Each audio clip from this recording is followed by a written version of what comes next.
Hello, residents of Collinsville. Kevin Wrigley, resident of Collinsville again. In this quick video, I am going to bring up the last page. I hate to keep going back to the city scoop. This is presented to us as an authoritative document from the city. I, like many of you, I'm sure, were incredulous when you saw this claim made by the city that 70% of our sales tax is paid by visitors. And then they give us this fancy little chart without any methodology, any source data, and over almost half of the page is blank. I mean, there's no data on here. Let's talk about that and break into this a little bit. Regardless of what our actual ratio is of visitors paying our sales tax is somewhat irrelevant, because whether we're home rule or not, that ratio will still remain in place. We will still have a sales tax in place that we have always had. And if we determine that we need additional revenue as a non-home rule entity, we can put in place and enact a non-home rule sales tax. So really the ratio is somewhat of a red herring, but I do want to address it because they are making that a central pillar to essentially tell the citizens that we are getting a free lunch and essentially we're being gifted all of this money, as if there are no ramifications to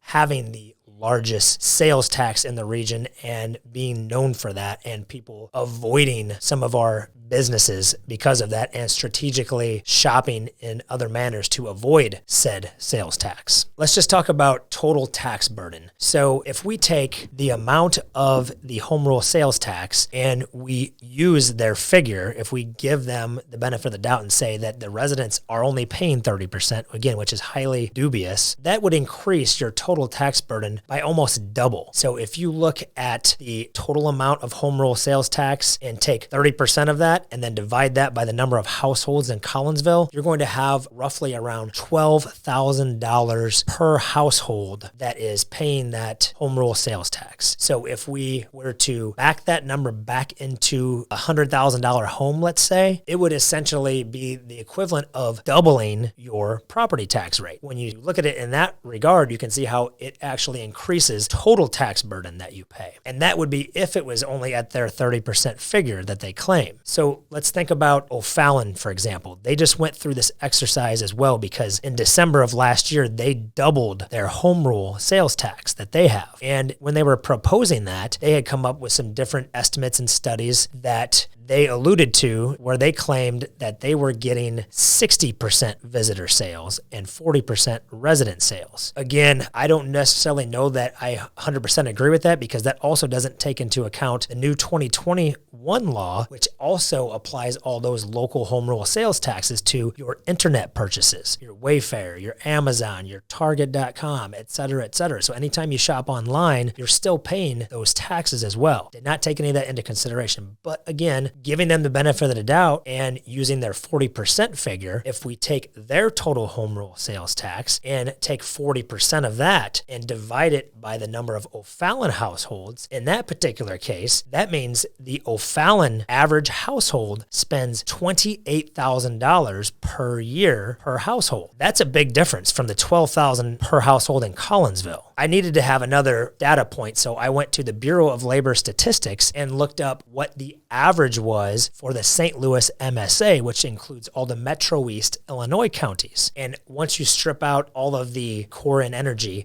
to make it equivalent to the home rule sales tax, you come up with an average per household of around $25,000 per household per year. We are to believe, if we believe Collinsville's claim here, that the citizens O'Fallon spend $16,000 more per year per household than the households of Collinsville does. Same thing with the St. Louis MSA. They were $25,000. So they spend that much more as well. I don't think that is anecdotally reality that we all experience. We are probably spending very much the similar amounts that their residents are spending, or the average St. Louis MSA. So if you were to change that math, you can see that our total tax burden in Collinsville just skyrockets even higher. Let's look at the City Scoop page again. I'll pull that up here on your screen. Okay, you can see they gave us this fantastic spreadsheet with no methodology, no source data. I'll tell you, just looking at this, there are a few things that are extremely dubious in nature, even if we were to accept this document as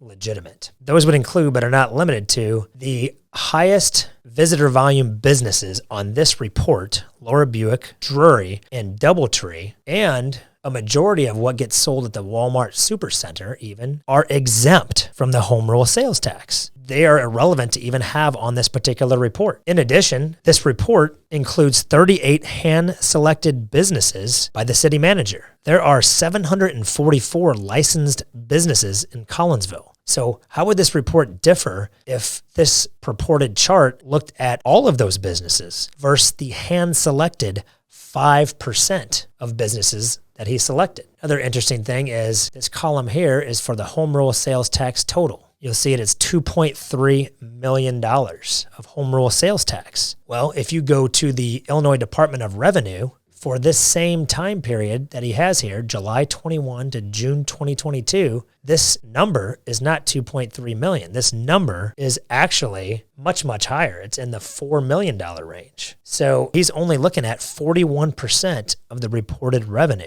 So as you can see, this report should be taken with a grain of salt and is inconclusive at best and deceptive at worst. So as you can see, much like their track record has been in the past, they are hoping and counting on the residents falling for the fallacy of appealing to authority. They feel that if they put this out as an authoritative source, the resident's not going to question it. They're going to say, well, they must know. They have the data. So again, it's extremely important to question, as you can see, what is coming out as official documents and really critically think about these. What is even more interesting is they don't mention here on this page or on the page prior to that where it says the city has partnered with Buxton Co., web-based data provider. That is where this whole chart came from. Myself and other residents have been actually pressing the city to come up with some type of substantiation for their 70% visitor claim for probably about 4 months now. We've been told by actual council members that this particular data was impossible to get and that they were just making assumptions based on what they felt and what they saw. So I find it interesting that this was actually produced last minute through this software that was sold to the city by the city manager as economic development software. And you'll notice if you go back to the meeting, that software cost the residents $60,000. And this report was actually generated prior to the approval of that software even being brought up as an agenda item at that same meeting. It had already been purchased 2 weeks prior by the city manager, and then 2 weeks subsequent, there was an agenda item to approve that purchase that he had already made to create this document. And again, going back to that big blank red spot where there's no sales data, I'm very familiar with this software. It's a real estate software essentially, and they cannot get actual sales data. You have to infer and assume based on traffic patterns that are not guaranteed. They only pick up a certain percentage of traffic via cell phone data. I don't know what the exact percentage is, but it's definitely not a full sample size of all the traffic that is being generated. So again, you have to make inferences and assumptions based on the data. And again, the data is also only as good as the geofence that you draw around the subject area that you're trying to define. So you can make the geofence any way you want it to be. So as you can see, this report, it can really be whatever the city manager wants it to be. Again, thank you guys very much for sticking with me through some of this more data-intensive type presentations. I know they can get a little dry, but I do believe it's extremely important to question this material, critically think about it. And if you want to, again, have more say on what you pay and have more autonomy and independence as a resident and be able to have better oversight, better control over your local government, please join me in voting yes to stop home rule on 8 November. Thank you guys.